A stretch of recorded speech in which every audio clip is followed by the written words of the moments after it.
கடந்த கால ஆட்சியினுடைய முதல்வர் மக்கள் மனதிலே இல்லை என்றெல்லாம் சொன்னார்கள். நீங்கள் வாங்கினது 108, எதிரில் இருக்கிற உங்களோட அதிகமாக வாங்கியிருக்கிறாங்க. தனித்தனியாக பிரிஞ்சிருக்கே தவிர உங்களதோடு அதிகமான வாக்குகளை பெற்று தான் நீங்கள் வந்திருக்கிறார்கள். எனவே நீங்கள் அதிமுக நான் 79 72 இடங்கள் இருக்கிறது.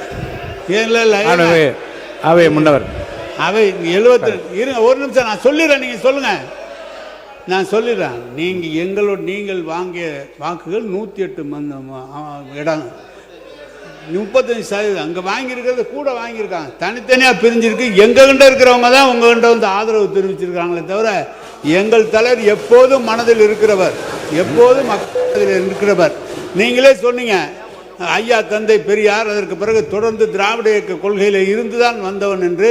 எனவே மக்கள் மனதில் இருக்கிற காரணத்தால் தான், நீங்களும் அதில் இருந்த காரணத்தால் தான் இன்றைக்கு கூட நீங்கள் சட்டமன்ற உறுப்பினராக வந்திருக்க முடியும். பேரவைத் தலைவர் அவர்களே, மாண்பு துணைத் தலைவர்கள், எதிர்க்கட்சி துணைத் தலைவர்கள் இங்கே பேசுகிற ஒரு கருத்தை சொன்னார்கள். 108 பெரிதா எங்களது பெரிதா என்று கேட்டார்கள். சின்ன குழந்தையை கேட்டால் கூட 108 தான் பெரிதுன்னு சொல்லுவாங்க. ஒன்று, 97 பேர்களை வைத்துக்கொண்டு ஒரு ஆட்சி நடத்தியவர் நீங்கள் என்பதை மறந்துவிடக்கூடாது.